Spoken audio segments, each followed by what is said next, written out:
buddy.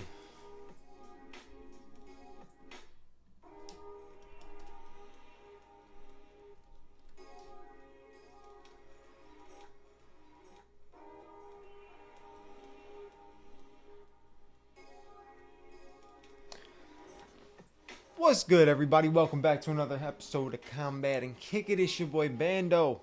Yo, UFC 304 has officially been announced. I can't even talk. Jeez. UFC 304 has officially been announced. UFC Manchester. This is the Manchester card. We knew it was going to be stacked because they were looking to make this one a very big card, right? So we expected it to be stacked, and we expected two specific people to be on this card: the welterweight champion of the world, Leon Edwards, and the interim heavyweight champion of the world, Tom Aspinall. And we got our wish. So let's talk about this this card here. Let's go. Let's get into it. Let's go.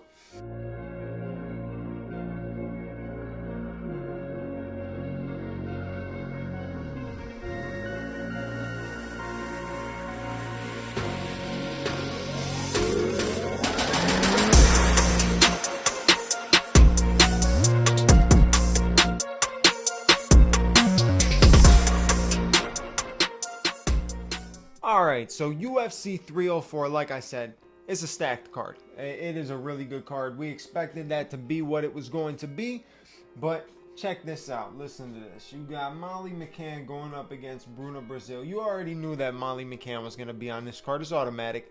It's automatic. Anytime they go to the UK, Molly McCann is on the card. It's automatic. Then you got the lightweight matchup between Bobby Green and Paddy Pimblett.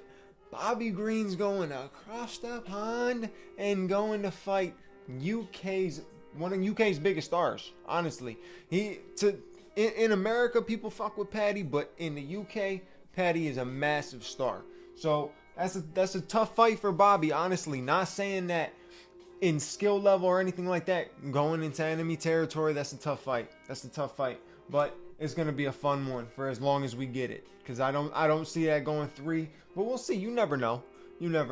Then you move on. You got Muhammad Mokaev going up against Manel Kape. I love this matchup because Muhammad Mokaev is a person that a lot of people have been talking is gonna be the next guy, is gonna be the future of the flyweight division, and I'm backing that too. I'm backing that. The dude is extremely skilled. Right, he's got good wrestling, he's got good stand-up, and he's also resilient. We saw his leg almost get broken in that fight. I think I mean, he definitely messed his knee up. You know, it had him out for a little while, but he didn't tap, refused to tap, finished the fight, and got the win. The man is undefeated, and he shows every single time why he's so good, why he's so skilled. But we've been waiting for that one fight that one catapults him into the next level, and then also proves to a lot of people that he is on the level that we talk about. He is that elite level, and he's going up against Manel Kape. And Manel Kape is fantastic fighter. He really is a really good fighter.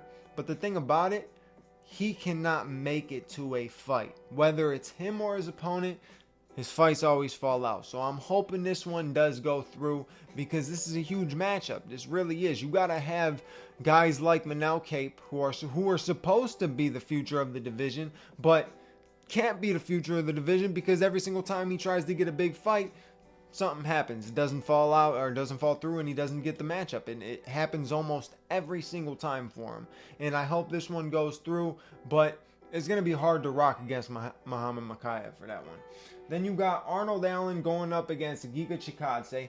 It's a good match, a very good featherweight matchup. You got Arnold Allen, who is skilled in pretty much every aspect, and he is strong as can be. He's a little unorthodox on the feet. He doesn't have the greatest striking, but he's not scared to stand in the pocket and trade, and he'll get into the firefight, but he'll also wrestle you down if he has to. He's very strong. He's very skilled with that. But when it comes to striking, there's not many people that are as good as Giga Chikadze, but we haven't got to really see him fully emerge in the UFC. We got to see a few good fights, and he was on like a good streak, and then a few injuries and stuff like that, and continuous injuries, pulling out, not being able to make it to a fight.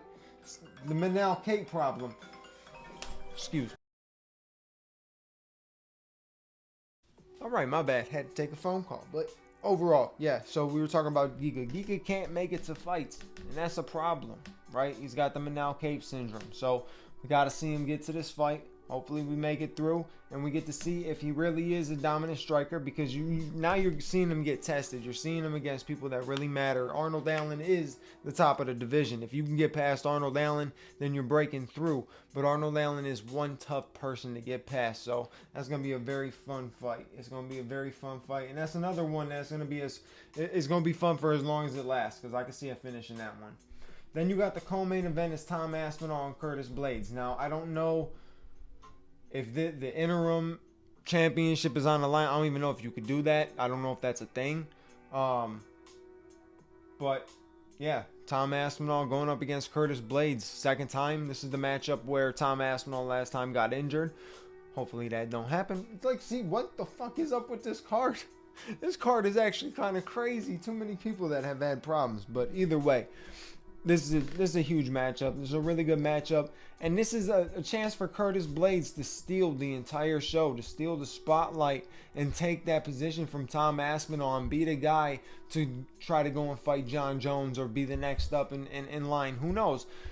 Curtis is a patient dude, so if he gets the win, he'll be patient enough to wait for his title shot. He's done it for a long time, but it's a tough fight. Tom Aspinall, like I said, is one of the best heavyweights. He is skilled in every aspect. Good hands, good wrestling, good jiu-jitsu. He's fast. He's the fastest heavyweight probably in the UFC right now. Because we really didn't get to see John striking, so we're not sure about that. But Tom Aspinall is very skilled, but Curtis Blades is a tough challenge for any heavyweight in the entire game. He punches hard, and his wrestling is phenomenal. So we'll see what happens in this matchup. We'll see what happens, how it goes. But good co-main event matchup. And like I said, I'm not sure if it. I don't think there's any title on the line. I don't think you could put an interim title on the line. Can you? Have you? Have we ever had that happen? I don't know if you could do that. So I don't know if that's the thing.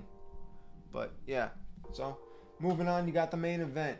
Belal Muhammad is finally getting his chance. There you go, Belal. You got it, bud. You fucking got it, bud. Good job.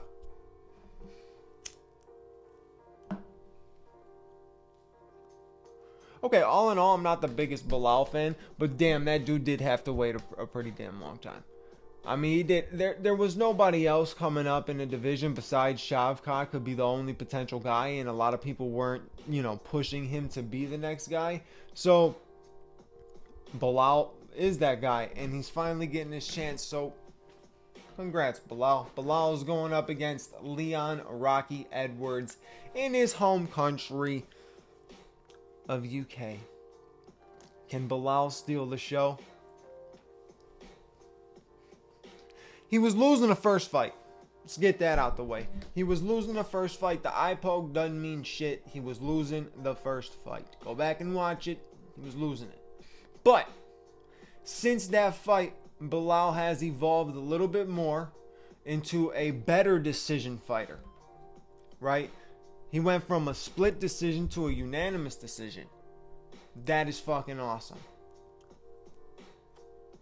Okay, yeah. Like I said, not a big fan. The fight could go either way, though. I'm not going to lie. The dude has skill. He is talented. His striking has gotten better. He showed that against Sean Brady. His wrestling is good. He showed that against Gilbert Burns, right? So he is skilled, and I'm interested to see what he's going to bring to Leon. But we've watched Leon go against two wrestlers back-to-back already. I can see this being the exact same thing as the last two fights for Leon Edwards.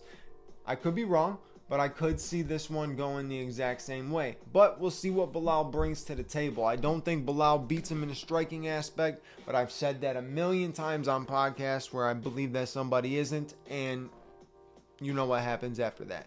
But I think Belal does have a chance. I'm leaning with Leon.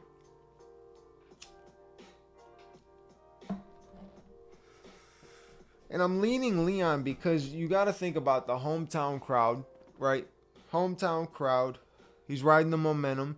He has that confidence that he can beat this guy because he was beating him in the first fight. He has to come in with the proper confidence, though. He can't come in overconfident, because if you come in overconfident, you might get ran through. So don't come in overconfident. Be smart, Leon. I want to see Leon go for finishes. My man's never goes for finishes, and he could be a finisher. Obviously, we saw that beautiful KO finish against Usman, but it was a well-timed, tossed-up kick that it took him to the 5th round at 50 seconds left of the 5th round to throw it, right? I want to see him go for the kill if he has the opportunity to do it, right? If he's landing good shots, go for the kill, especially on a guy like Bilal, because if you only land a couple times and give him the space and he's hurt or something like that, he's going to shoot. He's going to shoot. He's going to continue to shoot. So I'm curious to see if Leon's going to catch him coming in or something like that. But we'll see. Who knows? Leon is a very talented fighter, but so is Bilal. But that is the UFC 304 Manchester card. There's other fights on there, but those are the biggest ones that, you know, most people are going to know when they hear. And yeah, I'm excited for it. I'm excited for it. Then another thing that's crazy. I'm looking through, right? And UFC 303 has nothing. 304 is stacked and 303 has nothing. Like Joe Pyfer versus Marc-Andre Barriault, Myra Bueno Silva versus Macy Chiasson. It was supposed to be Jamal Hill and Khalil Roundtree, but now we don't know. Khalil Roundtree pulled out from a possible substance and whatever the case may be for that. He pulled out. So we'll see what happens on that end. Who knows who Jamal's going to fight? There was rumors that it was going to be Yuri. There was rumors that it's going to be Dominic Reyes. We'll see, but they got to add more to this card because it's just not enough.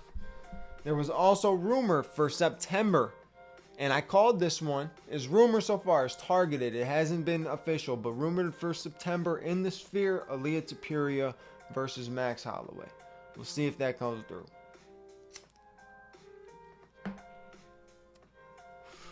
Who would you guys rock with in that fight? In all honesty, who would you rock with in that fight? Because that's a solid ass fight. Solid ass fight. Who would you rock with? I want to know. I want to know. You tell me down below. Tell me down below who you would rock with. But either way, you got McGregor and Chandler. We already know it's a massive matchup just because of the name alone. UFC said that they sold 20 million already, the most ever. I don't know how that's possible, but we'll see what the numbers are hitting for after everything comes through. But yeah, man, it's pretty wild that 303 is supposed to be one of the biggest cards and it's not stacked. It's not stacked. But we do have 301 coming up. I'm going to do a separate breakdown for that. That's coming soon. So make sure to tune in. You know what to do. Like, comment, subscribe. Hit the bell notification button so you know when the next episode is out. I'll catch you on the next episode. Talk to you later. Peace.